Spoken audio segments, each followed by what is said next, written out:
এসেছে এর শাব্দিক অর্থ হচ্ছে ব্যাখ্যা করা, বিশ্লেষণ করা, উন্মোচন করা, উন্মুক্ত করা। তাফসিরুল কোরআন মাহফিল মানে হচ্ছে কোরআন থেকে কোরআনের ভিতরকার কথাগুলো মানুষদের সামনে উন্মোচন করা, ব্যাখ্যা সহকারে উপস্থাপন করার নাম হচ্ছে তাফসিরুল কোরআন। জোরে বলুন সুবহানাল্লাহ।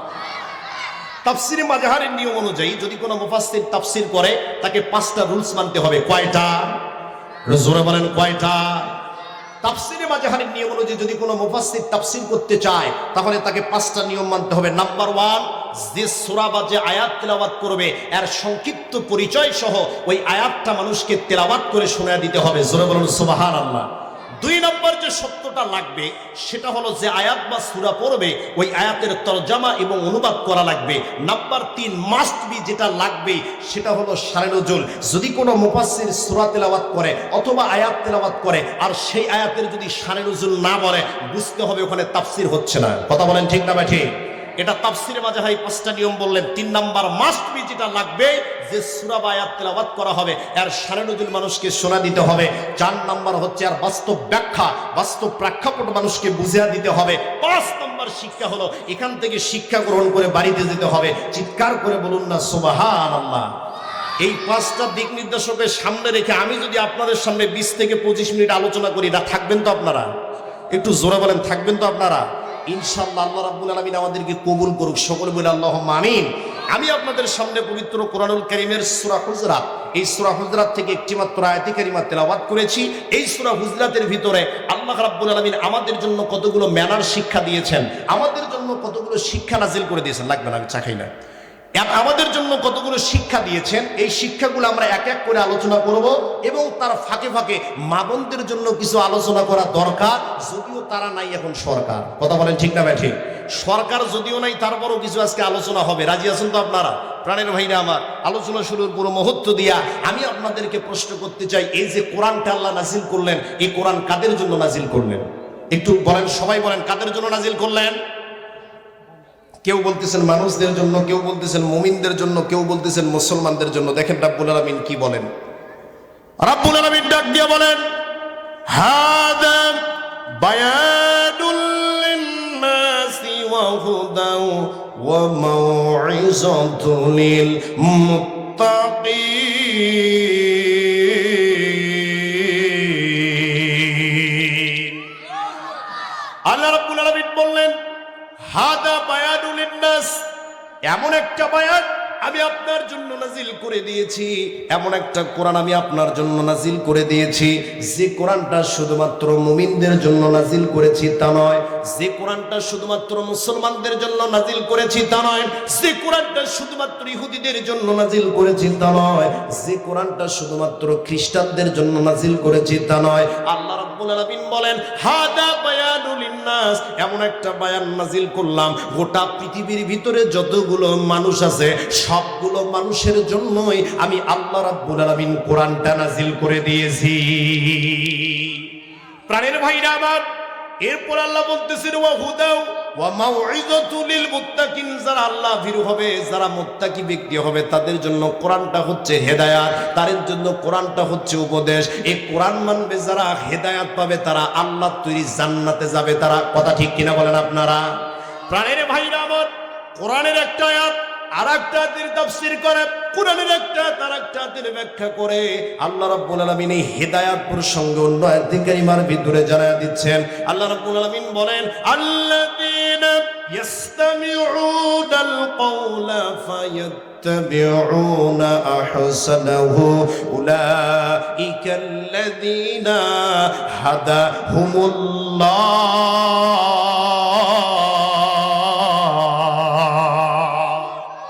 আল্লাহ রাব্বুল আলামিন বললেন, আল্লাযীনা ইয়াসতামিউনাল কওলা, যারা কোরআনটাকে শুনতেছে এবং যারা ভবিষ্যতে শুনবে। আপনারা শিক্ষিত মানুষ, এখানে রাব্বুল আলামিন একটা ভাষা ব্যবহার করলেন ইয়াসতামিউনা, যেটা ফেলে মুজারে সিগা, বর্তমান এবং ভবিষ্যৎকাল বোঝায়। আল্লাহ রাব্বুল আলামিন বললেন, আল্লাযীনা ইয়াসতামিউনাল কওলা, যারা কোরআনটাকে শুনতেছে এবং যারা ভবিষ্যতে শুনবে, ফায়াত্তাবিউনা, এবং কোরআনটার অনুসরণ করবে। আল্লাহ রাব্বুল আলামিন ডাক দিয়া বলেন, উলাইকাল্লাযীনা হাদাহুমুল্লাহ, আমি আল্লাহর পক্ষ থেকে ওই বান্দাগুলার প্রতি হেদায়েত দান করে দেব। প্রাণের ভাইরা আমার, তার মানে এই কোরআন এসেছে মানুষদের হেদায়েতের জন্য। এই কোরআন যারা অনুসরণ করবে, আল্লাহ রাব্বুল আলামিন তাদের সম্মান আর পদমর্যাদা বাড়িয়ে দিবেন। আমাদের গ্রামের ভিতরে, এলাকার ভিতরে সম্মানিত ওই ব্যক্তি যার টাকা আছে, যার পয়সা আছে, সমাজে স্ট্যাটাস আছে। এই বাবা, এই ছেলেপেলেরা এত সমস্যা করে কোনো, এই সমাজের ভিতরে সম্মানী ব্যক্তি তারাই যাদের টাকা পয়সা আছে, সমাজে স্ট্যাটাস আছে।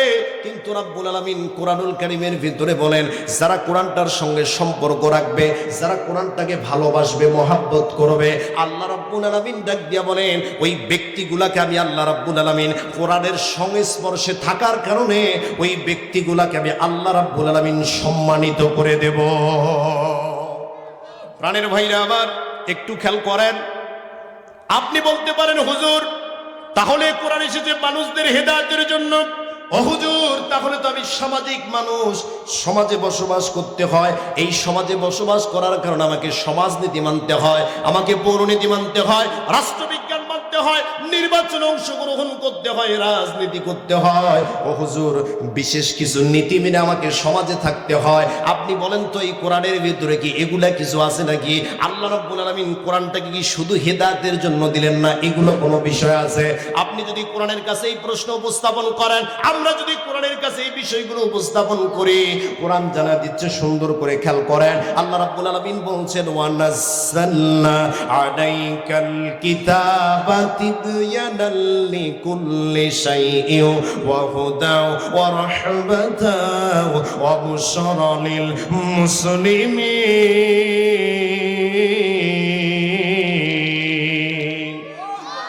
প্রাণের ভাইরা আমার, আল্লাহ রাব্বুল আলামিন জানা দিচ্ছেন, ওয়া নাযালনা আলাইকাল কিতাব, এমন একখানা গ্রন্থ নাজিল করে দিয়েছি, এমন একটা কিতাব নাজিল করে দিয়েছি, যে কিতাবের ভিতরে আমি আল্লাহ রাব্বুল আলামিন এমন কোন বিষয় বাদ রাখি নাই, আলোচনা করি নাই, এমন কোন সাবজেক্ট বাদ রাখি নাই, কোরআনের ভিতরে আলোচনা করি নাই। এই কোরআনের মধ্যে আমি আল্লাহ সায়েন্স সম্পর্কে কথা বলেছি, এই কোরআনের মাধ্যমে আর্টস সম্পর্কে মানুষকে ধারণা দিয়েছি, এই কোরআনের মাধ্যমে আল্লাহ রাব্বুল আলামিন বলতেছেন কমার্স সম্পর্কে মানুষকে জানা দিয়েছি, এই কোরআনের ভিতরে বিজ্ঞান সম্পর্কে আলোচনা করলাম। আল্লাহ রাব্বুল আলামিন বলেন, ও দুনিয়ার মানুষেরা, এমন কোন বিষয় সাবজেক্ট বাদ রাখি নাই, কোরআনের ভিতরে আলোচনা করি নাই। তিবিয়ানাল লিকুল্লি শাই, প্রত্যেকটা বিষয়ের সুস্পষ্ট বর্ণনা আমি আল্লাহ রাব্বুল আলামিন এই কোরআনের ভিতরে দান করে দিয়েছি। সুবহানাল্লাহ পড়ে। প্রাণের ভাইরা আমার, আপনারা যদি কোরআনের কাছে জানতে চান, কোরআন নেই, ও কোরআন, পৃথিবীর ভিতরে তো অনেক ধর্মগ্রন্থ আছে, এই পৃথিবীর ভিতরে বেদ রয়েছে, এই পৃথিবীর ভিতরে রামায়ণ রয়েছে, গীতা রয়েছে, ত্রিপিটক রয়েছে, নিউ টেস্টামেন্ট রয়েছে, ওল্ড টেস্টামেন্ট রয়েছে।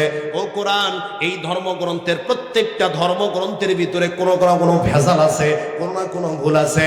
ও কোরআন, আমরা তোমার কাছে প্রশ্ন রাখতে চাই যে মহাগ্রন্থের মহাবিশ্ব এই কোরআনটাকে আল্লাহ রাব্বুল আলামিন নাজিল করলেন, এই কোরআনের ভিতরে কোনো ভুল আছে নাকি, এই কোরআনের ভিতরে কোনো সন্দেহ আছে নাকি? আপনি যদি কোরআনের কাছে এটা জানতে চান, আল্লাহর কোরআন সঙ্গে সঙ্গে জানায়া দিচ্ছে, যালিকাল কিতাবু লা রাইবা ফীহি।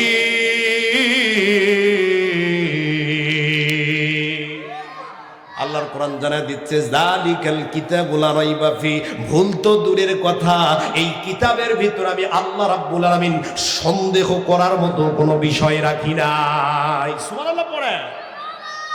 আপনারা যদি বলেন, হুজুর এই কোরআন সম্পর্কে আল্লাহ বললেন কোরআনের ভিতরে কোনো ভুল নাই, মানলাম কোনো ভুল নাই, তাহলে কোরআনটাকে কেমনে আমি সহি শুদ্ধ হিসাবে মেনে নেব? আল্লাহ রাব্বুল আলামিন বলেন, ওয়া ইন কুনতুম ফি রাইবিম মিম্মা নাযালনা আলা আবদিনা ফাআতু বিসূরাতিন মিন মিসলিহি ওয়াদউ শুহাদাআকুম মিন দুনিল্লাহি ইন কুনতুম সাদিকিন। আল্লাহু আকবার বলেন।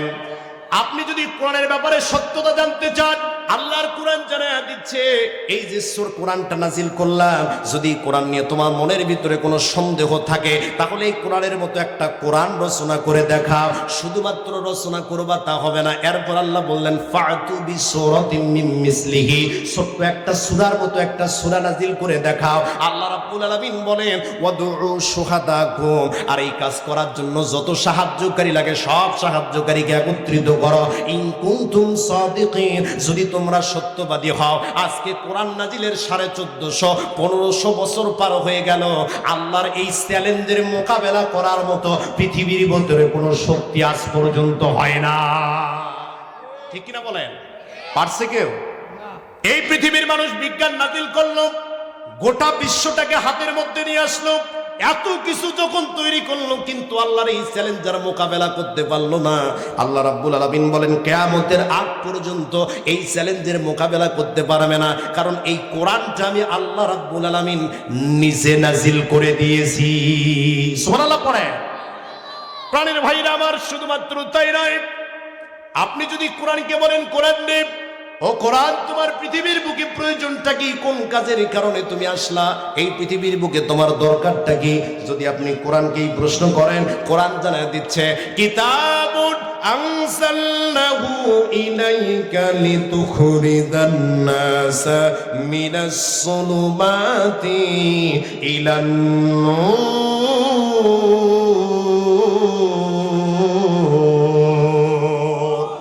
ওরে মুসলিম তুই আজও কেন বসে, ওরে মুসলিম তুই আজও কেন বসে, চারদিকে আজ মা বোনেরই কান্নার আওয়াজ আসে, আবার বিশ্ববাজি ভরে গেছে মুসলমানের লাশে।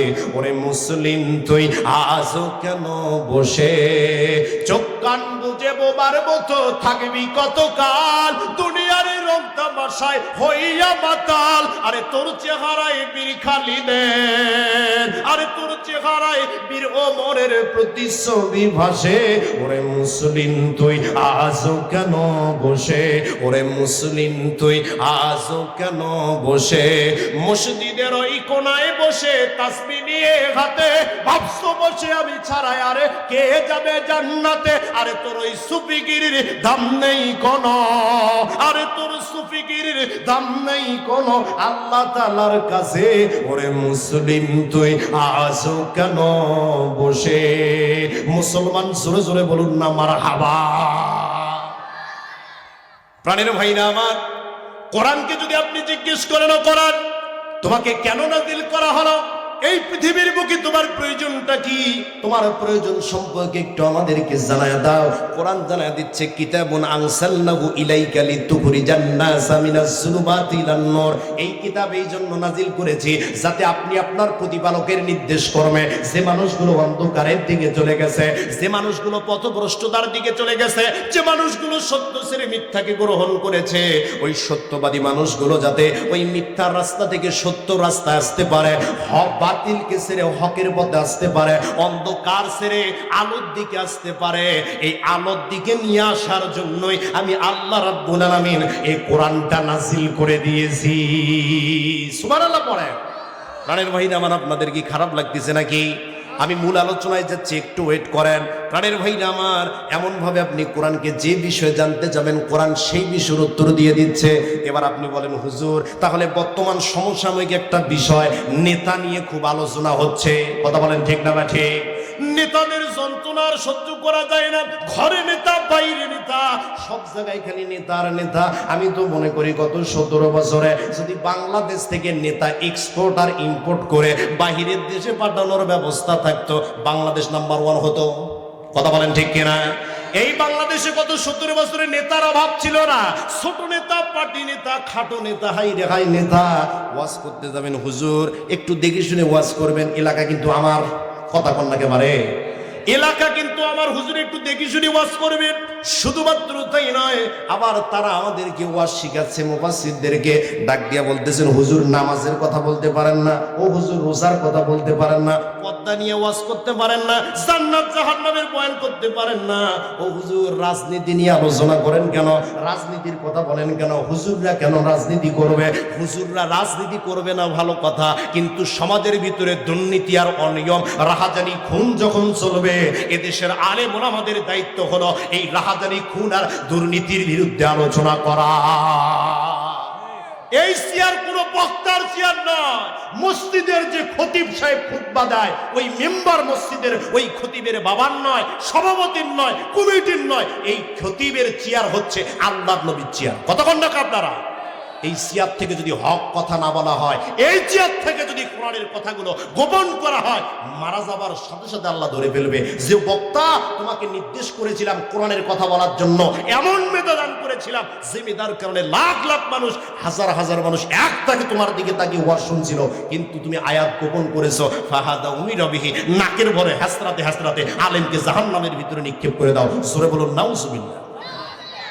প্রাণের ভাইরা আমার, এই জন্য যে মসজিদের খতিবেরা আছে, যারা যেখান থেকে খুতবা দেবে, ওই খুতবা থেকে যদি হকের কণ্ঠ না ওঠে, যদি হকের আওয়াজ যদি না ওঠে, তাহলে বুঝতে হবে ওই খুতবা থেকে হকের আওয়াজ না উঠলে বাংলাদেশ থেকে দুর্নীতি কমানো সম্ভব।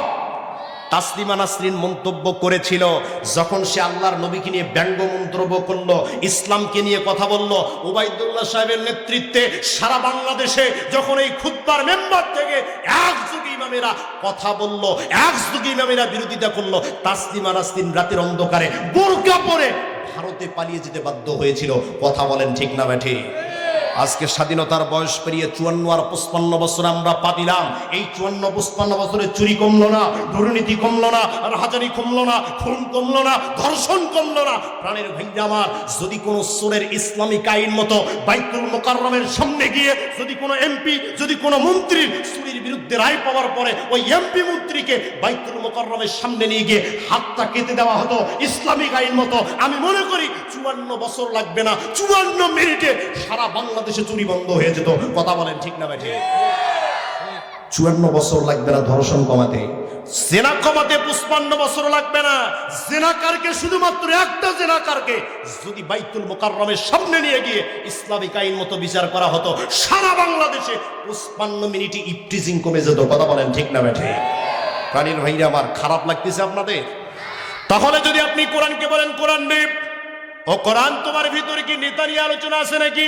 ও কোরআন তোমার ভিতরে কি নেতৃত্ব নিয়ে আলোচনা আছে নাকি? যদি নেতা নিয়ে আলোচনা থাকে তাহলে আমাদের মাঝে একটু খোলাসা করে দাও, ক্লিয়ার করে দাও। যদি আপনি নেতা নিয়ে প্রশ্ন করতে চান, আল্লাহর কোরআন জানা দিচ্ছে, আল্লাযীনা مكناهم في الأرض أقاموا الصلاة وآتوا الزكاة وأمروا بالمعروف ونهوا عن المنكر। চিৎকার করে বলুন আল্লাহু আকবার। একটু জোরে বলুন না আল্লাহু আকবার। প্রাণের ভাইরা আমার, যদি আপনি কোরআনকে জানতে চান, কোরআন তোমার ভিতরে কি নেতা নিয়ে কোনো আলোচনা আছে নাকি? কোরআন জানা দিচ্ছে, আল্লাযীনা ইম্মাক্কান্নাহুম ফিল আরদি, আল্লাহ বলতেছেন, আমি যদি ইসলামিক নেতাকে পৃথিবীর বুকে প্রতিষ্ঠিত দান করি, আমি যদি তাদেরকে পৃথিবীর ভিতরে প্রতিষ্ঠিত দান করে দেই, তাদের হাতে যদি আমি ক্ষমতা দেই, আল্লাহ রাব্বুল আলামিন বলছেন ইসলামিক নেতা ক্ষমতা পাওয়ার পরে 4টা কাজ করবে। কয়টা? মনে হয় আপনাদের খারাপ লাগতেছে। কয়টা কাজ করবে? ইসলামিক নেতা যদি হয় তাহলে ক্ষমতায় যাওয়ার পরে 4টা কাজ করবে। আল্লাহ কাজের বর্ণনা জানিয়ে দিচ্ছেন। নাম্বার 1 যে কাজটা করবে আল্লাহ কোরআনে জানিয়ে দিচ্ছেন, আমার কথা নয়, আকামুস সালাতা, ক্ষমতায় যাওয়ার পরে তারা নামাজ প্রতিষ্ঠা করবে। নিজে তো নামাজ পড়বে, মানুষদেরকে নামাজের জন্য আহ্বান করবে। কারণ হলো এই নামাজের ব্যাপারে বলা হয়েছে, যদি কোনো মুমিন মুসলমান মুত্তাকি ব্যক্তি অন্তরে তাকওয়া নিয়ে নামাজে দাঁড়িয়ে যায়, নামাজটা 5 ওয়াক্ত নামাজ আদায় করে, ওই ব্যক্তিটার দ্বারা কখনো অন্যায় আর দুর্নীতি হওয়া সম্ভব নয়। প্রাণের ভাইরা আমার, নাম্বার 2 বৈশিষ্ট্য আল্লাহ জানা দিচ্ছেন, ওয়াতুজ যাকাত, নামাজ আদায় করার পরে তারা যে কাজটা করবে সেইটা হলো যাকাত আদায় করবে। যাকাত যখন আদায় করবে, বাংলাদেশের নেতারা যাকাত দেওয়া তো দূরের কথা, উল্টা আরো জনগণের সম্পদ মারি খায়। কথা বলেন ঠিক কিনা? একটা প্রজেক্টে টাকা দিয়েছে 3 লাখ, ওইখান থেকে 1.5 লাখ আউট, 1.5 লাখ টাকা দেয়। এমন হয় কি হয় না? একটু জোরে বলেন, হয় কি হয় না? আহারে, কত 17 বছরে কত উন্নয়নের নাম আমাদেরকে দেখালো, এক পদ্মা সেতুর বিনিময়ে কত কোটি কোটি টাকা ব্যয় করলো। বর্তমান হিসাব মতে দেখা যায় এক পদ্মা সেতুর বিনিময়ে গত 17 বছরের নেতা যে টাকা ব্যয় করেছে, একটা পদ্মা সেতু দিয়া বাংলাদেশে 3টা পদ্মা সেতু হতো। শুধুমাত্র তাই নয়, এই নেতাদের দেখবেন এখানে বাড়ি ওখানে বাড়ি, বাড়ির অভাব নাই। প্রাণের ভাইরা আমার, এইরকম নেতার কবলে যখন বাংলাদেশ পড়ল, এলাকা পর্যায়ে নেতার অভাব ছিল না। তৃণমূল পর্যায়ে যে নেতাগুলো ছিল, এরা গত 17 বছরে আঙ্গুল ফুলি কলা গাছ হয়ে গেছে। কথা বলেন ঠিক না ভাই? ঠিক। এদের গরম এলাকায় থাকা যায় না, টাকার গরম, ক্ষমতার গরম এমন ভাবে দেখা খায়। প্রাণের ভাইরা আমার, যখন 5 তারিখ পার হয়ে গেল, 5ই আগস্ট পার হয়ে গেল, এই নেতাদেরকে আর হারিকেন লাগে খুঁজে পাওয়া যায় না।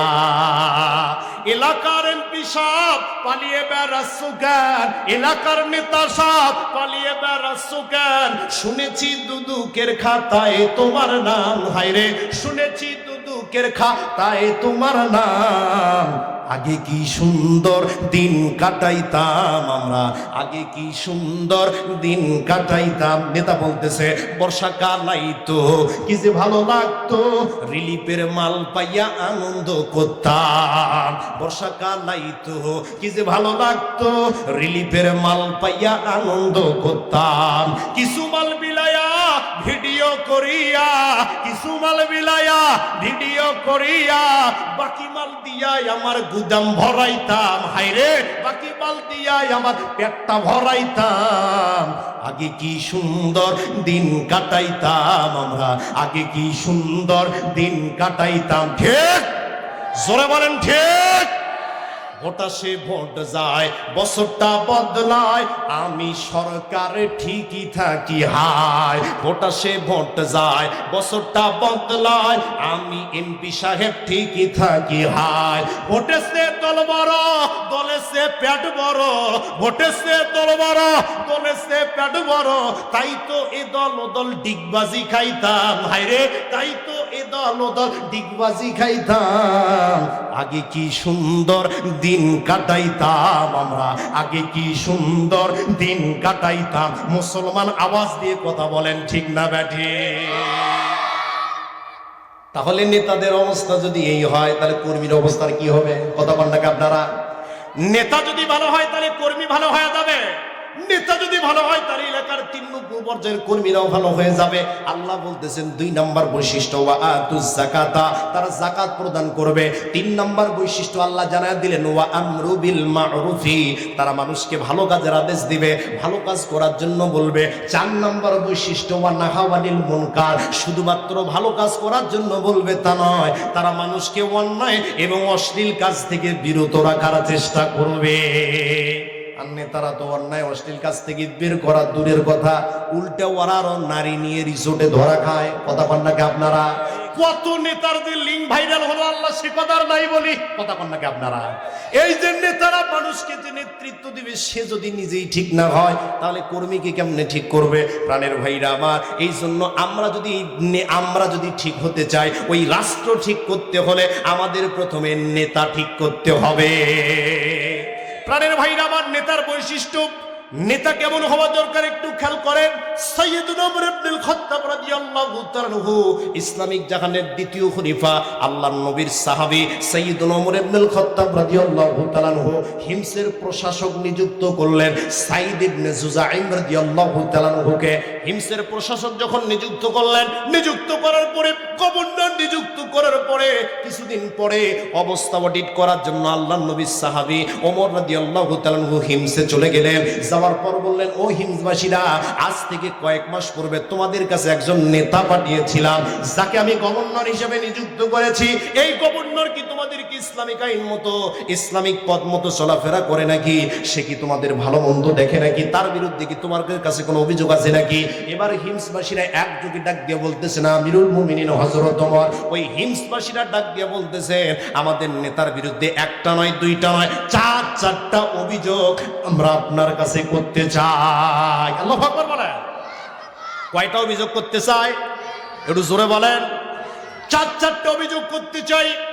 আমিরুল মুমিনিন হযরত ওমর অবাক হয়ে গেলেন। আল্লাহ, আমি যে সুধারণার উপর ভিত্তি করে আমি মনে করেছিলাম সাইদ ইবনে জুজাইম একজন ভালো মানুষ, আর এই ভালো মানুষ হওয়ার কারণে তাকে আমি নেতার দায়িত্ব দান করেছিলাম, নেতৃত্ব দান করেছিলাম, আর তার বিরুদ্ধে 4টা অভিযোগ। ওমর বলতেছেন, বড় বড় কি অভিযোগ এগুলো একটু আমাদেরকে জানা দাও। ডাক দিয়ে বলতেছেন, আমিরুল মুমিনিন হযরত ওমর, 1 নম্বর অভিযোগ হলো এই যে সাইদকে আপনি আমাদের জন্য হিমসে পাঠিয়ে দিয়েছেন, এই সাইদ তো সকালবেলায় আমাদের কাছে উঠে আসেন না, দুপুর অথবা দুপুরের কিছু আগে এমন সময় আমাদের কাছে বের হয়ে আসেন, সকালে বের হন না। নাম্বার 2 অভিযোগ হলো আমিরুল মুমিনিন হযরত ওমর, তাকে যদি আমরা রাত্রিবেলা কখনো ডাক দেই কোনো কাজের জন্য, কোনো প্রয়োজনে যদি আমরা তাকে রাতের বেলা ডাক দেই, সে আমাদের ডাকে সাড়া দেয় না। ওমর বললেন, এটা তো গুরুতর অভিযোগ। কথা বলেন ঠিক না বা ঠিক? তিন নম্বর অভিযোগ বলতেছেন আমিরুল মুমিনিন হযরত ওমর, তিন নম্বর অভিযোগ আমরা আপনার কাছে করতে চাই, সেইটা হলো মাসের এমন একটা দিন আসে যেদিন পুরাটা দিন হযরত সাঈদ ইবনে জুযাইম রাদিয়াল্লাহু তাআলা আনহু আমাদের কাছে বের হয়ে আসেন না। চার নম্বর অভিযোগ হলো মাসের এমন একটা দিন আসে যেদিন তিনি মাঝে মাঝে বেহুশ হয়ে পড়ে যান। ওমর রাদিয়াল্লাহু তাআলা আনহু মনে মনে চিন্তা করতেছেন, চারটাই তো মারাত্মক অভিযোগ। কথা বলেন ঠিক না ঠিক? চারটাই তো মারাত্মক অভিযোগ। আল্লাহর নবী সাহাবী আমিরুল মুমিনিন হযরত ওমর রাদিয়াল্লাহু তাআলা আনহু ইসলামিক নেতা কেমনে বিচার করে একটু খেয়াল করে। একজন গভর্নরকে বিচার করার জন্য জনসম্মুখে আদালত প্রতিষ্ঠিত করলেন। আল্লাহর নবী সাহাবী ওমর বসে আছেন বিচারকের কাঠগড়ায়, আর আদালতে আসামির কাঠগড়ায় দাঁড় করে আছেন হিমসের গভর্নর সাঈদ ইবনে জুযাইমকে। সাঈদ ইবনে জুযাইমকে দাঁড় করানোর পরে ডাক দিয়ে বলতেছেন, হিমসবাসীরা বলো বলো, জনসম্মুখের ভিতরে তোমরা চারটা অভিযোগ করেছিলে, এই চারটা অভিযোগ বলো। এবার ডাক দিয়ে বলতেছেন আমিরুল মুমিনিন, প্রথম অভিযোগ করেছিলাম যে এই যে সাঈদ ইবনে জুযাইম, এই সাঈদ ইবনে জুযাইম দিনের প্রথম অংশে আমাদের কাছে বের হয়ে আসেন না, দুপুর অথবা দুপুরের কিছু পরে আমাদের কাছে বের হয়ে আসেন। মনে আছে আপনাদের? একটু কথা বলেন, মনে আছে আপনাদের? তাহলে প্রথম প্রশ্ন করল। এবার যখন প্রথম প্রশ্ন করলেন আমিরুল মুমিনিন হযরত ওমর সাঈদ ইবনে জুযাইমকে ডাক দিয়ে বলতেছেন, সাঈদ রে বলো বলো, তোমার বিরুদ্ধে যে অভিযোগ করা হয়েছে উত্তর দিয়ে দাও। ডাক দিয়ে বলেন, আমিরুল মুমিনিন আমি এই বিষয়টা আপনাকে বলতে চাচ্ছিলাম না, শুধুমাত্র আপনাকে নয় কোনো জনমানুষকে আমি বলতে চাচ্ছিলাম না, এটা আমার গোপন বিষয়। বলো বলো। আল্লাহর নবী সাহাবী সাঈদ ইবনে জুযাইম ডাক দিয়ে বলেন, আপনি যখন প্রশ্ন করেছেন তাহলে আমি বলতে চাই, সেই কথাটা হলো আমার তো কোনো খাদেম নাই ও আমিরুল মুমিনিন, আমার তো কাজ করার মতো কোনো লোক নাই। আমি সকালবেলা উঠে নামাজ পড়ে খামির প্রস্তুত করি, খামির প্রস্তুত করার পর যখন খামিরটা রেখে দেই, ওই খামিরটা যখন রুটির মতো হয়ে যায় সেইটাকে আমি রুটি বানাই। রুটি বানানোর পরে বাড়ির ভিতরে যতগুলো কাজ আছে সবগুলো কাজ যখন শেষ করে নিজে রুটি বানাই, আর সেই রুটি খেয়ে আমি জনসম্মুখে আসি, মানুষদের জন্য কাজ করার জন্য আসি। আল্লাহু আকবার বলেন। একটা জনপদের গভর্নর, হিমসের গভর্নর সাঈদ ইবনে জুযাইমের কোনো খবর নাই, সাঈদ ইবনে জুযাইমের কোনো খাদেম নাই, কোনো কর্মচারী নাই, আর বাংলাদেশে ওয়ার্ড পর্যায়ে সহসভাপতি, এর পিছনে চারটে চামচা। কথা বলেন নাকি আপনারা? খারাপ লাগতেছে আপনাদের? এর পিছনে চারটে চামচা। শুধুমাত্র তাই নয়, গাড়ি নিয়ে যাচ্ছে, মনে হচ্ছে আমাদের এমপি সাহেব যাচ্ছে। কথা বলেন না কেন? প্রাণের ভাইরা আমার, ইসলামিক নেতা নাম্বার 1 অভিযোগ করলো যে আমার তো কোনো খাদেম নাই, নিজেই নিজের কাজগুলো করে আসি, এই জন্য আসতে দেরি হয়। বলতেছেন ঠিক আছে বুঝলাম। 2 নাম্বার অভিযোগ হচ্ছে তুমি নাকি রাত্রিবেলা ডাক দিলে বের হয়ে আসো না, তুমি নাকি রাত্রিবেলা আমাদের কাছে বের হয়ে আসো না, রাত্রিবেলা ডাক দিলে নাকি তোমাকে পাই না।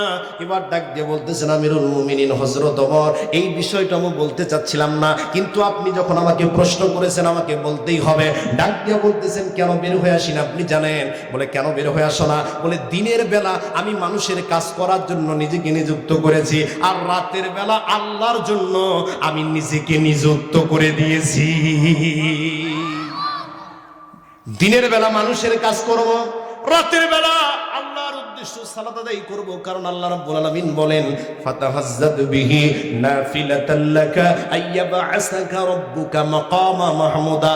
রাত্রি বেলা যখন মানুষগুলো তাহাজ্জুদের নামাজ পড়ে আল্লাহর দরবারে দাঁড়ায়া যায়, ওই মানুষগুলোকে আল্লাহ রাব্বুল আলামিন মাকামে মাহমুদ অর্থাৎ সম্মানিত জায়গায় স্থান করে দেয়। সুবহানাল্লাহ। আজকে যুবকদের মধ্যে চিন্তা, যুবকদের মধ্যে হতাশা, এদের কষ্ট কিন্তু আর শেষ নাই। প্রাণের ভাইরা আমার, যুবকদের কথা আর কি বলবো। এই যে যুবক ভাইরা আমার বসে আছে, যুবকদের কষ্টের শেষ নাই।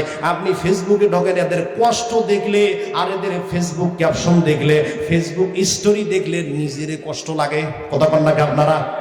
এদের কষ্ট দেখলে ক্লাস 8-এর বাচ্চা ফেসবুকে ক্যাপশন লেখে, আজও মনের মানুষ পাইলাম না, মনে হয় ও বুড়ে হয়ে গেছে। কথা বলেন নাকি আপনারা? ক্লাস 8-এর বাচ্চা ফেসবুকে ক্যাপশন নাই, নিজের ছবি ছেড়ে পাইলাম না। ওর কথা শুনে মনে হলো ওর বয়স 70 প্লাস। প্রাণের ভাইরা আমার, যুবকদের কথা আর কি বলবো। এই যুবকদের বিষয়ে যদি আলোচনা করতে যাই, বর্তমান যুবকেরা মোবাইলে আসক্ত। কথা বলেন ঠিক কিনা? বাবার কিনে দেওয়ার সামর্থ্য নাই, নিজে মোবাইল কিনে। আমার মসজিদের এক যুবক 35,000 40,000 টাকা দামি ফোন কিনছে। ফোন কেনার পরে এবার আসে বলতেছেন হুজুর এই দেখেন কত সুন্দর ফোন কিনেছি, কেবল ফোন ইন্টার ফার্স্ট ইয়ার। ডাক দিয়ে বললাম ফোন কি তোমার বাবা কিনে দিয়েছে নাকি? বলতেছেন হুজুর আপনার আর কথা, এতগুলা টাকা দিয়ে কি বাবা ফোন কিনে দিবে নাকি? বলে টাকা কই পাইলা? ডাক দিয়ে বলে হুজুর সে দুঃখের কথা আর বলেন না, সাইটে গিয়েছিলাম রাজমিস্ত্রির কাজ করার জন্য, 30 দিন কাজ করেছি, তারপরে ফোন কিনেছি।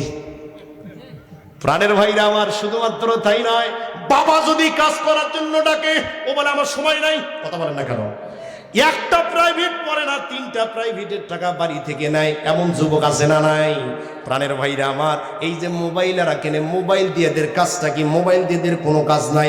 মোবাইল দিয়ে কাজ হলো শুধু ফুংফাং করা, মানুষকে দেখে দেখে নিয়ে বলা, মাঝে মাঝে সেলফি তোলা আর ফেসবুকে আপলোড করা। কথা বলে ঠিক না বা ঠিক? শুধুমাত্র যুবকদের কেন, যুবতী যে বোনেরা আছে আমার, প্রাণের ভাইরা আমার, যারা আপনার এখানে অভিভাবক রয়েছেন, একটা মেয়েকে আপনি কেমনে টাচ ফোন তুলে দিলেন আমার মাথায় আসে না। যে মেয়েটা কেবল পড়ে ক্লাস 8-এ, যে মেয়েটা কেবল পড়ে ইন্টার ফার্স্ট ইয়ারে, আল্লাহ রাব্বুল আলামিন প্রত্যেকটা পরিবারের প্রত্যেকটা পুরুষকে আল্লাহ রাব্বুল আলামিন কর্তা রূপে পাঠিয়ে দিয়েছেন। আপনার মেয়ে, আপনার স্ত্রীকে নিয়ন্ত্রণ করার দায়িত্ব আপনার। আপনি যদি আপনার মেয়ে আর স্ত্রীকে জেনা করার সুযোগ দিয়ে দেন, আল্লাহর আদালতে আপনাকে অবশ্যই জবাবদিহি হতে হবে। প্রাণের ভাইরা আমার, এই ছোট ছোট বাচ্চারা ক্লাস 8-9-এ পড়ে, এদের ফোন দেখলে মাথায় নষ্ট। শুধুমাত্র তাই নয়, এরা আবার প্রেম প্রীতি ভালোবাসা নিয়ে ব্যস্ত। কথা বলেন ঠিক না বা ঠিক? প্রেম প্রীতি এমন ভালোবাসা নিয়ে ব্যস্ত, ক্লাস 7-8-এর বাচ্চা মারামারি করে মেয়ের জন্যে। কথা বলেন নাকি আপনারা? এই ডাক দিয়া বলে ওইটা কিন্তু আমার, অর্ধেকই তাকাবি না, চোখ তুলে ফেলবো। কথা বলেন না কেন? প্রাণের ভাইরা আমার, এই জন্য যুবক ভাইদেরকে বলতে চাই, আমার যুবক ভাইরা, আল্লাহ রাব্বুল আলামিন আমাদেরকে যৌবনকাল দিয়েছেন। মারা যাওয়ার সাথে সাথে প্রশ্ন করা হবে, যৌবনকাল কোন জায়গায় ব্যয় করেছো? কোন গার্লস স্কুলের সামনে দাঁড়াইছিলা? কার পিছনে গাড়ি নিয়ে ঘুরছিলা? কোন মেয়েকে রাস্তায় দাঁড়াইছিলা, আটকাইছিলা? কোন মেয়ের পিছনে পিছনে তার বাড়ির যা ধরা পড়ে কোপ খাইছিলা? সবগুলো প্রশ্ন কিন্তু যুবকদেরকে করা হবে। প্রাণের ভাইরা আমার, এই জন্যই প্রেম প্রীতির জ্বালার মধ্যে যাওয়া যাবে। জোরে বলেন যাবে? প্রেম প্রীতির জ্বালায় যখন যাওয়া, জীবন শেষ, যৌবন শেষ। আল্লাহ নবী বলেন, আমি মারা যাওয়ার পরে এমন কোন ফিতনা রেখে গেলাম না যেটা পুরুষদের জন্য ক্ষতিকারক হতে পারে, একমাত্র নারী ছাড়া। কথা বলেন ঠিক না ভাই ঠিক? এই নারী এমন জাতি, মা বোনের আপনারা মন খারাপ করেন না, আবার আপনাদের ওয়াজ আসতেছে, কিন্তু নারী জাতি এমন জাতি, আপনি যত বড় বক্তা হন না কেন, যত বড় মুফতি হন না কেন, যত বড় মুহাদ্দিস হন না কেন, যত বড় এমপি হন না কেন, মন্ত্রী হন না কেন, এক হাসি দিয়া মুহূর্তের মধ্যে আপনার মাথার বিদ্যা বুদ্ধি মুহূর্তের মধ্যে ব্রেন ওয়াশ করে দিতে পারে, তার নাম নারী। কথা বলেন নাকি আপনারা? মুহূর্তের মধ্যে আপনার ব্রেন ওয়াশ করে দিতে পারে।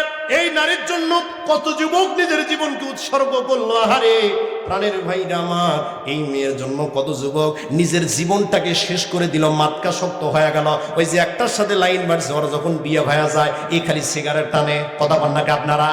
এই জন্য এগুলোর পিছনে যাওয়া যাবে।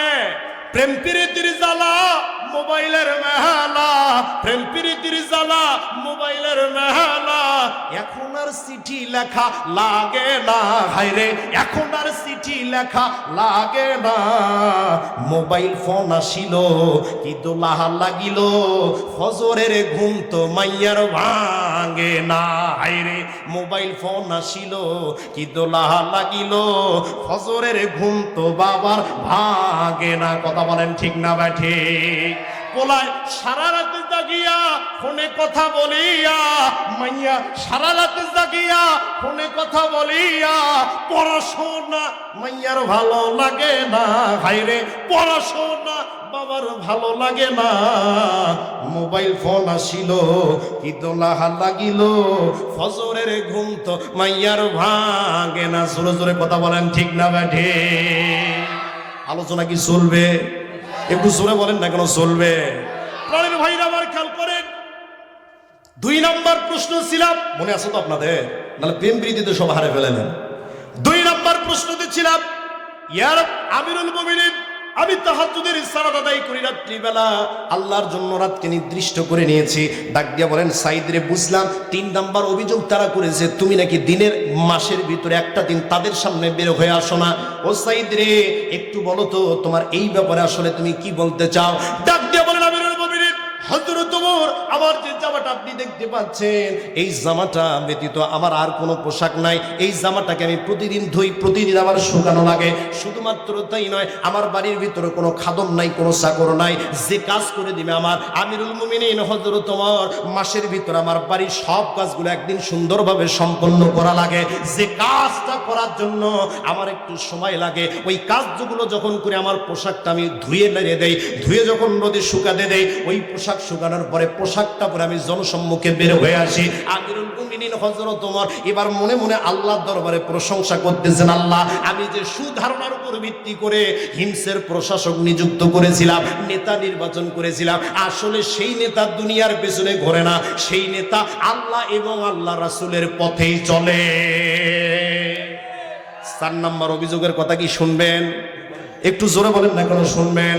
তার আগে আমার আলোচ্য আয়াতে কারিমা সূরা হুজরাত, এই সূরা হুজরাত থেকে 10 থেকে 15 মিনিট আলোচনা করব। থাকবেন তো আপনারা? একটু হাতটা তুলে দেখান তো ইনশাআল্লাহ। নারে তাকবীর! আল্লাহ আপনাদের হাতকে কবুল করে নিক, সকল মিলে আল্লাহু আকবার। প্রাণের ভাইরা আমার, আমি আপনাদের সামনে যেহেতু তাফসিরুল কোরআন মাহফিল এখানে লেখা হয়েছে, সূরা হুজরাত থেকে সংক্ষিপ্ত কিছু আলোচনা করব। আল্লাহ রাব্বুল আলামিন এই সূরা হুজরাতের ভিতরে 18টি আয়াত দিয়েছেন।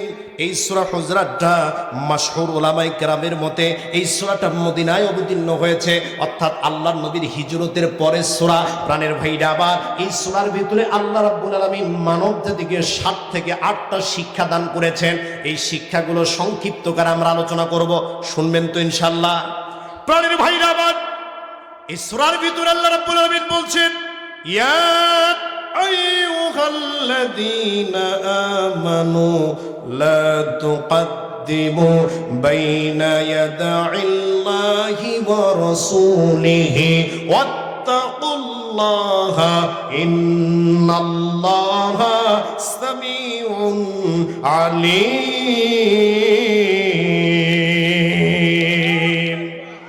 আল্লাহ রাব্বুল আলামিন বললেন, ইয়া আইয়ুহাল্লাযীনা আমানু, হে ঈমানদারগণ, লা তুকদ্দিমু বাইনা ইয়াদাইল্লাহি ওয়া রাসূলিহি, আল্লাহ এবং রাসূলের উপর দিয়ে যাওয়ার চেষ্টা করো না, আল্লাহ রাসূলের চেয়ে অগ্রগামী হওয়ার চেষ্টা করো না। এরপর আল্লাহ রাব্বুল আলামিন বলছেন, ওয়াত্তাকুল্লাহা, আল্লাহকে ভয় করো, ইন্নাল্লাহা সামিউন আলীম, নিশ্চয় আল্লাহ রাব্বুল আলামিন সব শোনেন এবং তিনি মহাজ্ঞানী। সূরা বলুন সুবহানাল্লাহ। প্রাণের ভাইরা আমার, এই আয়াতে কারিমার ভিতরে আল্লাহ রাব্বুল আলামিন বড় দিয়ে বলতেছেন, দুনিয়ার মানুষেরা রে, আল্লাহ এবং রাসূলের উপর দিয়ে যাওয়ার চেষ্টা করো না। প্রাণের ভাইরা, আবার সূরা হুজরাতের প্রথমে আল্লাহ রাব্বুল আলামিন আয়াতে কারিমা কেন নাজিল করলেন? আপনি যদি একটু সারা নজরের দিকে তাকান, আল্লাহর নবী জনাবি মুহাম্মদুর রাসূলুল্লাহ সাল্লাল্লাহু আলাইহি ওয়াসাল্লাম মসজিদে নববীর ভিতরে বসে আছেন, সাহাবীরা বসে আছে। এমন সময় বনু তামিম গোত্র থেকে একদল প্রতিনিধি আসলো। বনু তামিম গোত্র থেকে একদল লোক এসে ডাক দিয়ে বলতেছেন, ইয়া রাসূলুল্লাহ, ইয়া হাবিবাল্লাহ, আপনি বনু তামিম গোত্রের জন্য একজন নেতা নির্বাচন করে দেন, আপনি বনু তামিম গোত্রের জন্য একজন গভর্নর নিযুক্ত করে দেন, যে গভর্নরকে আমরা মানব, যার নেতৃত্ব আমরা গ্রহণ করব। ইয়া রাসূলুল্লাহ, এমন একজন নেতা দেন যে ব্যক্তিটা আমাদের সুন্দর নেতৃত্ব দান করতে পারবে। প্রাণের ভাইরা আমার, আল্লাহর নবী বসে আছেন। যখন এই প্রস্তাব তার সামনে করা হলো, আবু বকর রাদিয়াল্লাহু তাআলা আনহু ডাক দিয়া বলতেছেন, ইয়া রাসূলুল্লাহ, ইয়া হাবিবাল্লাহ, আমি আপনার কাছে প্রস্তাব করতেছি, ওই বনু তামিম গোত্রের জন্য আপনি কাকা বিন মাবাদকে তাদের দলপতি নিযুক্ত করে দেন, তাদের আমির নিযুক্ত করে দেন, এইটা সবচেয়ে বেশি ভালো হবে। আল্লাহর নবী সাহাবী আবু বকর যখন এই কথা বললেন, ওমর রাদিয়াল্লাহু তাআলা আনহু আবু বকরের কথার থেকে একটু উঁচু করে দাঁড়িয়ে বলতেছেন, ইয়া রাসূলুল্লাহ, না না, বরং আমি আপনার কাছে প্রস্তাব করতেছি, কাকা বিন মাবাদ ওই দলের জন্য উপযুক্ত নয়, বরং আমি আপনার কাছে প্রস্তাব করতেছি, আকরা ইবনে হারিসকে তাদের দলপতি নিযুক্ত করে দেন। আল্লাহর নবী বসে আছেন, সামনে জলিলুল কদর দুইজন সাহাবী যখন নিজেদের কথাবার্তা আল্লাহর নবীর থেকে উঁচু করে ফেলছে, আল্লাহর নবীর আর কথা শোনা যায় না। আল্লাহ রাব্বুল আলামিন সঙ্গে সঙ্গে আয়াতে কারিমা নাজিল করে দিলেন। আল্লাহ রাব্বুল আলামিন বলেন, ইয়া আইয়ুহাল্লাযীনা আমানু লা তারফাউ আসওয়াতাকুম ফাওকা সাউতিন নবী।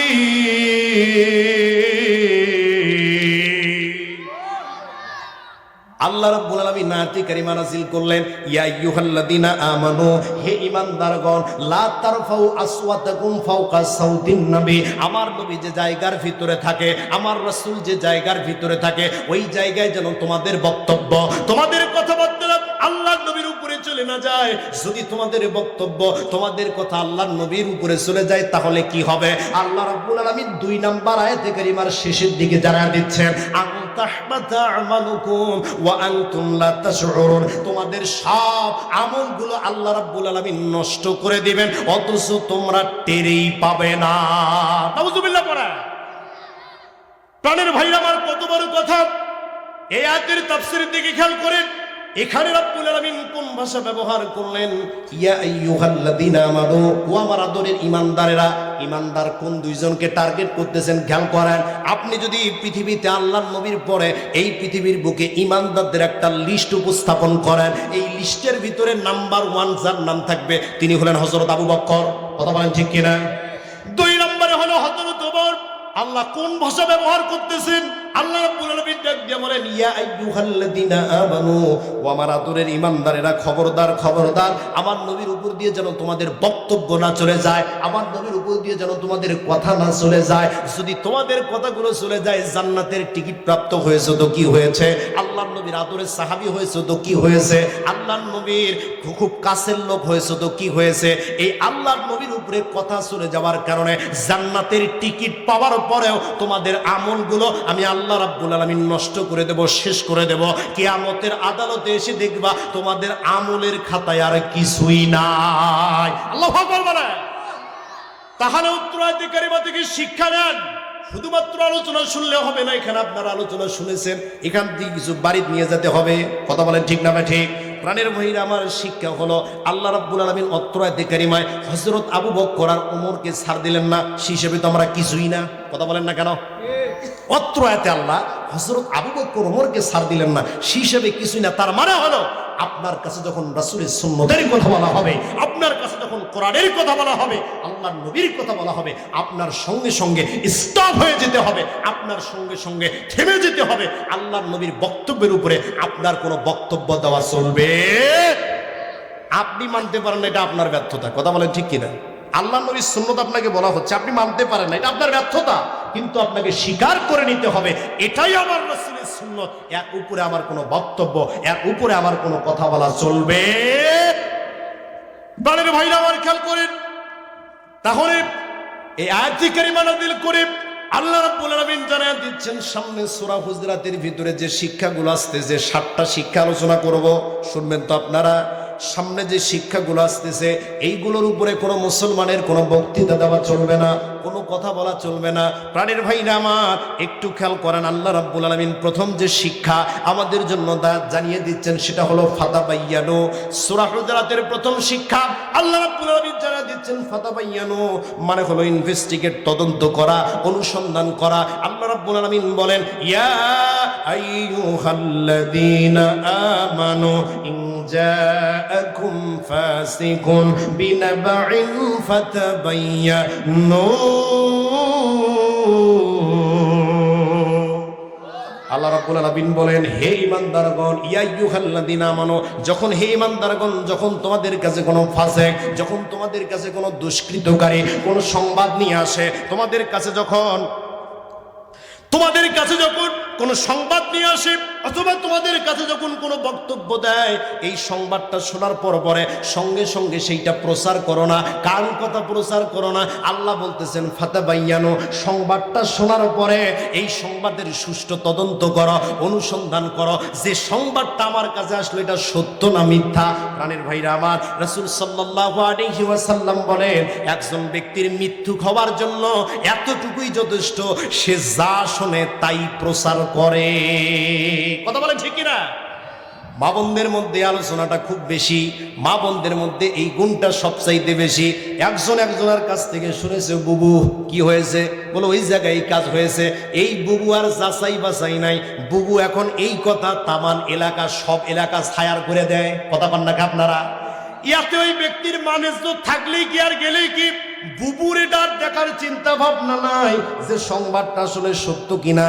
ফেসবুকে আমরা কত ধরনের সংবাদ দেখতে পাই, বিভিন্ন ধরনের সংবাদ। এই সংবাদ যখন আমাদের মাঝে আসে, আমরা যখন দেখি একটা ব্যক্তির বিরুদ্ধে লেখা হয়েছে, একটা ব্যক্তির বিরুদ্ধে ক্যাপশন দেওয়া হয়েছে, যদি মনে করি এটা আমার বাহিরের দেশের লোক, অর্থাৎ আমার এটা বিরোধী দলের লোক, সঙ্গে সঙ্গে গ্রুপের মধ্যে পোস্ট দিয়ে দেয়, সঙ্গে সঙ্গে শেয়ার দিয়ে দেয়। এতে ওই লোকের মানে থাকলে কি আর গেলে কি? কথা বলেন ঠিক না ভাই? ঠিক। প্রাণের ভাইরা আমার, শুধুমাত্র তাই নয়, কত সংবাদ আমরা দেখতে পাই ফেসবুকের ভিতরে। সংবাদ দেখবেন, ইহা ফাতিমা রাদিয়াল্লাহু তাআলা আনহার ঘর, কেউ আমিন না লিখে যাবেন না। যদি কোনো ব্যক্তি আমিন লেখে, আল্লাহ তারে জান্নাত লিখে দিবে। নাউজুবিল্লাহ পড়েন। আল্লাহ জান্নাত কি এত সহজ? ফাতিমা রাদিয়াল্লাহু তাআলা আনহার ঘর। যারা মক্কা মদিনায় গেল ওরা দেখলো না, এরা ফেসবুকে ফাতিমা রাদিয়াল্লাহু তাআলা আনহার ঘর বানায় ফেলছে। শুধুমাত্র তাই নয়, রমজান মাস আসিতেছে, এই রমজানের আগমনী বার্তারা যে 50 জন লোককে পৌঁছে দিবে, আল্লাহ তারে জান্নাত লিখে দিবে, এমন সংবাদ আসে না? একটু জোরে বলেন, আসে না? আল্লাহ জান্নাত এত সহজ নয় যে একটা সংবাদ 50 জনকে দিলেন আর জান্নাত হয়ে গেল। যদি এই কাজে হতো তাহলে বাংলাদেশে জান্নাত ঘরে ঘরে হয়ে যেত। অতএব কোন সংবাদ, কোন তথ্য যখন আপনার কাছে আসবে, এই তথ্যকে শোনা মাত্রই সঙ্গে সঙ্গে আপনি অ্যাকশন গ্রহণ করতে পারবেন না, ওইটা প্রচার করতে পারবেন না। আল্লাহর নবীকে আল্লাহ রাব্বুল আলামিন এই বিষয়টা হাতে কলমে শিক্ষা দিয়েছেন। একটু খেয়াল করেন। ইয়াদের শানে নজুলে বলা হচ্ছে, আল্লাহর নবী জনাবি মুহাম্মদুর রাসূলুল্লাহ সাল্লাল্লাহু আলাইহি ওয়াসাল্লাম যখন বনু মুস্তালিক গোত্রে আল্লাহর নবীর সঙ্গে শ্বশুর সম্পর্ক হয়ে গিয়েছে, ইসলাম কবুল করেছে, ডাক দিয়ে বলেছিল, ইয়া রাসূলুল্লাহ, 1 বছর যখন হয়ে যাবে আপনি একজন প্রতিনিধি পাঠিয়ে দিবেন, আমরা তার কাছে যাকাতের মালগুলো তুলে দেব, সদকার মালগুলো তুলে দেব। ইয়া রাসূলুল্লাহ, এই যাকাতের মালগুলো, সদকার মালগুলো তুলে দেব, একজন ব্যক্তি পাঠাবেন। আল্লাহর নবী যখন মদিনা থেকে বনু মুস্তালিক গোত্রের কাছে একজন লোক পাঠালেন, ওয়ালিদ বিন উকবা। একটু খেয়াল করেন প্রাণের ভাইরা আমার, ওয়ালিদ বিন উকবাকে যখন পাঠালেন, এই ওয়ালিদ বিন উকবা যখন মাল নেওয়ার জন্য, যাকাতের মাল নেওয়ার জন্য, সদকা নেওয়ার জন্য আল্লাহর নবীর কাছ থেকে যাচ্ছেন, যাইতে যাইতে প্রতিমধ্য যখন তিনি চলে গেলেন, হঠাৎ মাথার ভিতরে স্মরণ আসলো, আল্লাহ গো, ওই বনু মুস্তালিক গোত্রের সঙ্গে আমার ইসলাম পূর্ব যুগে একটা শত্রুতা ছিল, ওই ইসলাম পূর্ব যুগে একটা নানা ধরনের কাজিয়া ফাসাদ লেগেছিল। আমি যদি আজকে যাই, ওরা যদি আগের আগে ধরে আমাকে মাইরে ফেলে, এই চিন্তা ভাবনা করে মাঝ রাস্তা থেকে ফেরত আসছে। আসার পর আল্লাহর নবীকে ডাক দিয়ে বলতেছেন, ইয়া রাসূলুল্লাহ, মনে হয় ওরা যাকাত দেবে না, আমি যাকাত না পাই ফিরে আসছি। নাউজুবিল্লাহ পড়েন। আল্লাহর নবীকে যখন এসে বললেন, ইয়া রাসূলুল্লাহ, মনে হয় ওরা যাকাত দেবে না, যাকাত না পেয়ে আমি ফিরে এসেছি। আল্লাহর নবী জনাবি মুহাম্মদুর রাসূলুল্লাহ ডাক দিয়ে বলতেছেন, কি বলো? যাকাত দিতেছে, অস্বীকার করেছে, চলো চলো বাকি দিয়ে চলো, সাইজ করে দেব। হযরত খালিদ বিন ওয়ালিদের নেতৃত্বে বাহিনী পাঠিয়ে দিলেন বনু মুস্তালিক গোত্রের বিরুদ্ধে। এরা যাচ্ছে, ওরা ওই দেখি 1 বছর অতিক্রম যখন হয়ে গেল, অপেক্ষা করতে করতে আল্লাহর নবীর পক্ষ থেকে কোনো লোক আসে না। যাকাতের মালগুলো একত্রিত করে ওই লোক, ওই গোত্রের কয়েকজন নেতা যাকাতের মালগুলো নিয়ে মদিনায় আল্লাহর নবীর দরবারে আসতেছে। এদিকে খালিদ বিন ওয়ালিদও যাচ্ছে। মাঝ রাস্তায় দেখা হয়ে গেল, বনু মুস্তালিক গোত্রের লোকেরা ডাক দিয়ে বলতেছেন, কই যাও? খালিদ বিন ওয়ালিদ বলতেছেন, আমরা বনু মুস্তালিককে সাইজ করার জন্য যাচ্ছি। বলে কেন? বলে ওরা যাকাত দিতেছে, অস্বীকার করেছে। ডাক দিয়ে বলতেছেন, আমরাই তো বনু মুস্তালিক গোত্রের লোক, আমরা 1 বছর পর অতিক্রান্ত হয়েছি। অতিক্রম করার পরে আমরা অপেক্ষা করেছিলাম আল্লাহর নবীর পক্ষ থেকে একজন লোক আসবে, যে লোকটা আমাদেরকে যাকাতের মালগুলো দিয়ে দিবে, যে লোকটা আমাদেরকে সুন্দরভাবে যাকাতের মালগুলো নিয়ে আল্লাহর নবীর দরবারে যাবে। কিন্তু নির্দিষ্ট সময় পর যখন আসলো না, আমরা তো যাকাতের মালগুলো নিয়ে যাচ্ছি। হযরত খালিদ বিন ওয়ালিদ অবাক হয়ে গেলেন। এবার সবগুলো নিয়ে যখন আল্লাহর নবীর দরবারে চলে গেলেন, সবগুলো কথা যখন তারা খুলে বলল, আল্লাহর নবী জনাবি মুহাম্মদুর রাসূলুল্লাহ সাল্লাল্লাহু আলাইহি ওয়াসাল্লাম তখন ডাক দিয়ে বললেন, খবরদার খবরদার, কোন সংবাদ শোনা মাত্রই সেইটার উপরে অ্যাকশন নেওয়া যাবে না, সেইটা প্রচার করা যাবে না। ওই সংবাদটা সুষ্ঠুভাবে তদন্ত করা একজন মুমিনের পরিচয়। প্রাণের ভাইরা আমার, 2টা শিক্ষা হলো, আর 5টা শিক্ষা কি আপনারা শুনবেন? একটু জোরে বলেন না কেন? খারাপ লাগতেছে আপনাদের? প্রাণের ভাইরা, খারাপ লাগতেছে? তাহলে যদি শুনতে চান অবশ্যই আমি বলবো। কিন্তু প্রাণের ভাইরা আমার, এই যে আজকে এত সুন্দর একটা মাহফিল আপনাদের এলাকায় করা হচ্ছে, আহারে এত সুন্দর জান্নাতের বাগান, এই জান্নাতের বাগান পাশে একটা মাদ্রাসা রয়েছে, এই মাদ্রাসাটা কত সুন্দর, কোরআনের পাখিগুলো সেখানে কোরআন তেলাওয়াত করে, কত কোরআনের পাখিগুলো সকালবেলা যখন আপনি ওই মাদ্রাসার পাশে যাবেন, মনের ভিতরে যদি হতাশা থাকে, চিন্তা থাকে, চুপ করে গিয়ে ওই কোরআনের পাখিগুলোর কোরআন তেলাওয়াত করা শুনবেন, আল্লাহর পক্ষ থেকে অটোমেটিক আপনার অন্তরটা প্রশান্ত হয়ে যাবে। জোরে বলুন সুবহানাল্লাহ। প্রাণের ভাইরা আমার, সেই মাদ্রাসার জন্য, এই মাহফিলের জন্য প্রাণের ভাইরা আমার এই যে এত সুন্দর প্যান্ডেলের ব্যবস্থা করেছে, মঞ্চের ব্যবস্থা করেছে, আলেম ওলামাদেরকে নিয়ে এসেছে। বলেন তো এগুলো কি এমনি তেমনিতে হয়েছে? কথা বলেন, এখানে কি জিবরাইল সেগুলো সাহায্য করে যাবে? এগুলো আপনাদের সাহায্য করতে হবে। প্রাণের ভাইরা আমার, এই জন্য আজকে আমি আপনাদের কাছে একটা ওয়াদা নিতে চাই। রাজি আছেন তো আপনারা? একটু জোরে বলেন, রাজি আছেন তো আপনারা? এমন একটা আমানত আপনাদেরকে দিতে চাই, যে আমানতটা আপনাদের রক্ষা করতে হবে। যদি কথা দেন যে হুজুর আমানত রক্ষা করব, তাহলে বলবো। কথা দিলেন তো? একটু জোরে বলেন, দিলেন তো?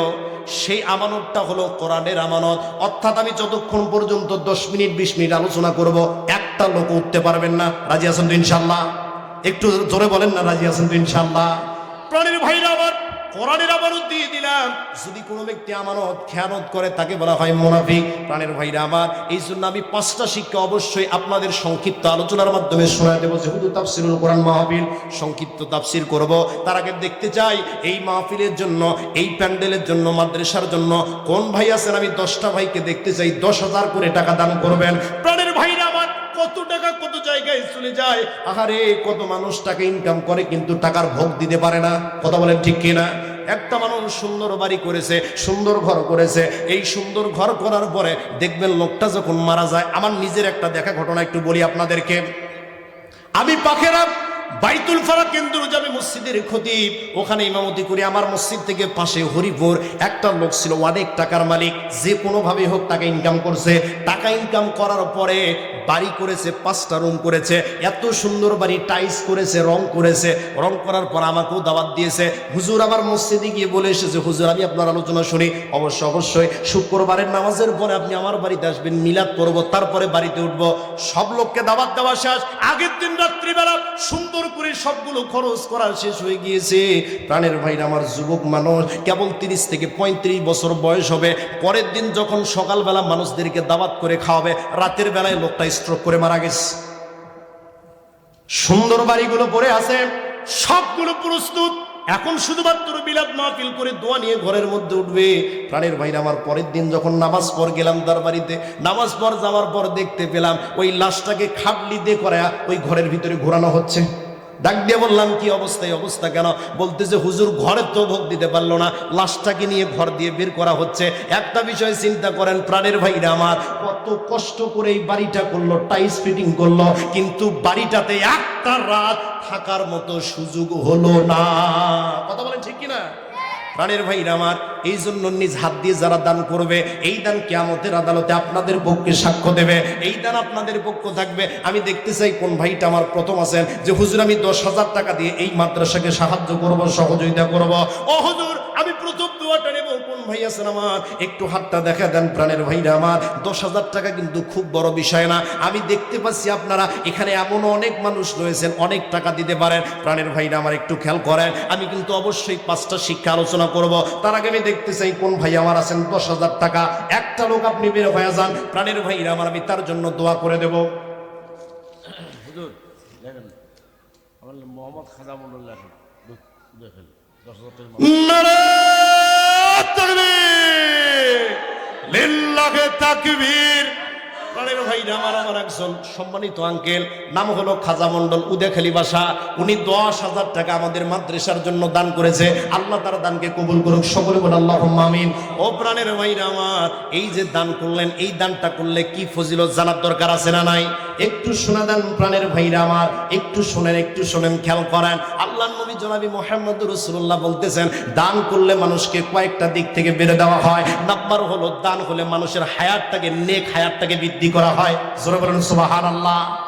নেক হায়াতকে বৃদ্ধি করে দেওয়া হয়। শুধুমাত্র তাই নয়, বান্দার উপরে যত ধরনের বিপদ আছে, মুসিবত আছে, এই ছোট ছোট দানের মাধ্যমে আল্লাহ রাব্বুল আলামিন বিপদগুলো কেটে দেন। প্রাণের ভাইরা, আমরা 2 নাম্বার ব্যক্তি দেখতে চাই। কোন 2 নাম্বার ব্যক্তি আছেন? হুজুর আমি 10,000 টাকা দান করব, কোরআনকে ভালোবেসে, কোরআনের পাখিদেরকে ভালোবেসে। আর আমাদের মসজিদে, আমাদের মাদ্রাসায় কাজ হচ্ছে, 4টা পিলার দাঁড়িয়ে গেছে। প্রাণের ভাইরা আমার, আপনাদের এলাকার ভিতরে এই মাদ্রাসা যতদিন পর্যন্ত কিয়ামত পর্যন্ত থাকবে, কিয়ামতের ময়দানে আল্লাহ রাব্বুল আলামিন যখন মাদ্রাসাকে ডাক দিয়ে বলবেন, মাদ্রাসা রে তুমি শেষ হয়ে যাও, তোমার তো কোনো বিচার হবে না। মাদ্রাসার মাটি বলবে, না না আল্লাহ, আমি তো শেষ হব না। বলে কেন শেষ হব না? বলে আল্লাহ, আমার মাদ্রাসার কাজ করার জন্য যে ব্যক্তি 5,000, 10,000, 20,000 টাকা দিয়ে সাহায্য করেছে, ওই ব্যক্তিগুলাকে যতক্ষণ পর্যন্ত আমি জান্নাতে না পৌঁছিয়ে দেব, আমি মাদ্রাসার মাটি নষ্ট হব না। আল্লাহু আকবার বলেন। প্যান্ডেল খরচের জন্য 3,000 টাকা অগ্রিম দেন। নারে তাকবীর। প্যান্ডেল খরচের জন্য অগ্রিম 3,000 টাকা দান করেছে। আল্লাহ তার দানকে কবুল করে নেয়। প্রাণের ভাইরা আমার, কত টাকা কত পয়সা আমরা এক এক জায়গায় ব্যয় করি। আহারে, মৃত্যু যখন চলে আসবে, মৃত্যু কিন্তু আর রেহাই মানবে না। প্রাণের ভাইরা আমার, এই জন্য দান করবেন। 2 নাম্বার শিক্ষা আমরা বলেছি, এবার 3 নাম্বার শিক্ষার দিকে খেয়াল করেন। আল্লাহ রাব্বুল আলামিন বলছেন, দুনিয়ার মানুষেরা 3 নাম্বার শিক্ষা সূরা হুজরাতের, সেইটা হলো ফাসলিহু বাইনাহুমা। 2 দল যখন ঝগড়া বেজে যায়, 2 দল যখন মারামারি বেজে যায়, ঝগড়া বিবাদ যখন লেগে যায়, ফাসলিহু বাইনাহুমা, তখন তাদের মাঝে মীমাংসা করে দাও। জোরে জোরে বলুন না সুবহানাল্লাহ।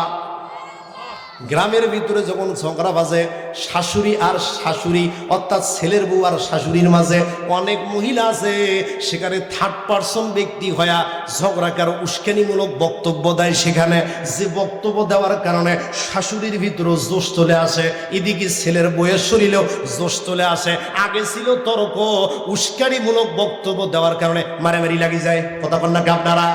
প্রাণের ভাইরা আমার, তাহলে সূরা হুজরাতের 3 নাম্বার শিক্ষা, কোরআনের তাফসীর শুনতেছেন, এই কোরআনের ময়দানে বসে আছেন। আল্লাহ রাব্বুল আলামিন বলছেন, কোরআনের ময়দানে যতক্ষণ বসে থাকে গুনাহগুলো ঝরতে থাকে। জোরে বলুন সুবহানাল্লাহ। শুধুমাত্র তাই নয়, এই কোরআনের মাহফিল থেকে যদি শিক্ষা গ্রহণ করতে পারে, এই শিক্ষা গ্রহণ করে যদি পরবর্তী জীবনে আমল করার নিয়ত থাকে, তাহলে আল্লাহ রাব্বুল আলামিন এই আমলের কারণে বান্দার জীবনের গুনাহগুলো ক্ষমা করে দিয়ে দেয়। প্রাণের ভাইরা আমার, আমি 2 নাম্বার ব্যক্তি দেখতে চাই। কোন ভাই আছেন আমার 10,000 টাকা দান করব? ও হুজুর, কোরআনকে ভালোবেসে, আল্লাহর নবীকে ভালোবেসে, আল্লাহর মাদ্রাসাকে ভালোবেসে 10,000 টাকা দান করব। শুধুমাত্র তাই না, আমাদের মাদ্রাসায় কাজ হচ্ছে। আমাদের মুহতামিম হুজুর সাহেব বললেন, আমেনা নামের একজন মহিলা, আমাদের মুহতামিম হুজুর সাহেবের হুজুরের ফুবু, তিনি এই মাদ্রাসার জন্য 1,000 টাকা দান করেছে। সূরা বলুন মারহাবা। আল্লাহ মায়ের দানকে তুমি কবুল আর মঞ্জুর করে নিয়ে নাও। আল্লাহকে খাস করে বাবুদের দান করার কারণে আমার মায়ের ইতিপূর্বে যত মা বাবা, মাতা পিতা, যত আত্মীয় স্বজন কবরের ভিতরে ঘুমায় আছে, আল্লাহ তাদের কবরগুলোকে আপনি জান্নাতের বাগান বানিয়ে দিয়ে দেন। প্রাণের ভাইরা আমার, আপনারা যারা এখানে বসে আছেন, যাদের বাবা কবরের ভিতরে ঘুমায় আছে, মা কবরের ভিতরে ঘুমায় আছে, ওই মা বাবা তাকিয়ে আছে, আহারে সন্তানের জন্য এত টাকা রেখে আসলাম দুনিয়াতে, সন্তানের জন্য ব্যাংক রেখে আসলাম, ব্যালেন্স রেখে আসলাম, জমি রেখে আসলাম, জমা রেখে আসলাম। ওই সন্তান কোনোদিন আমার জন্য মাদ্রাসায় দান করলো না। ওই সন্তান কোনোদিন ডাক দিয়ে বললো না, হুজুর 20টা টাকা, 25টা টাকা অথবা 5 টাকা পর্যন্ত দান করলাম, ও হুজুর আমার বাবার জন্য একটু দোয়া করে দেন। ওই সন্তান কখনো বললো না।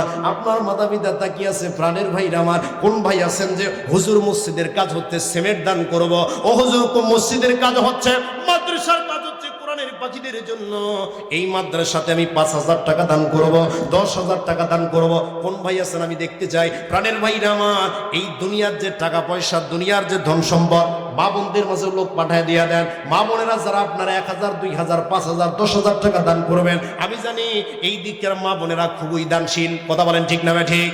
ও সাধুর আশ্রমের মা বোনেরা, যে মা বোনেরা আমার মাদ্রাসাকে ভালোবেসে, আল্লাহর কোরআনকে ভালোবেসে, নবীর হাদিসকে ভালোবেসে, আল্লাহর মাদ্রাসাকে ভালোবেসে, ও মা বোনেরা, যে মা বোনেরা দিতে চান, মা বোনদের মাঝে লোক চলে যান। প্রাণের ভাইরা আমার, একটা লোক উঠবে না। মুরব্বী, এই যে মুরব্বী, আচ্ছা আসতেছে। প্রাণের ভাইরা আমার, একটা লোক উঠবেন না। আমি আপনাদের জন্য অবশ্যই খাস করে দোয়া করে দেব। কোন ভাই আছেন আমার 5,000 টাকা দান করব? হুজুর 10,000 টাকা দেওয়ার সামর্থ্য নাই, 5,000 টাকা দান করব।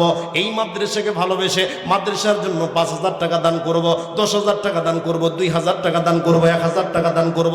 এমন লোক এখানে আছে না নাই? এ জোরে বলেন না কেন, আছে না নাই? প্রাণের ভাইরা আমার, মসজিদকে ভালোবেসে এখন যদি না নিয়ে আসেন, নামটা লিখে দেন, হুজুর আমি 5,000 টাকা ওয়াদা করলাম মাদ্রাসায় দিয়ে দেব, 2,000 টাকা ওয়াদা করলাম মাদ্রাসায় দিয়ে দেব, 1,000 টাকা ওয়াদা করলাম মাদ্রাসায় দিয়ে দেব, 10 বস্তা সিমেন্ট মাদ্রাসার কাজের জন্য দিয়ে দেব, 20 বস্তা সিমেন্ট মাদ্রাসার কাজের জন্য দিয়ে দেব।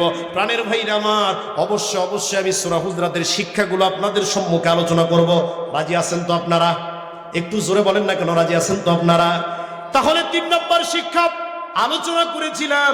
3 নম্বর শিক্ষা হলো ফাসলিহু বাইনাহুমা।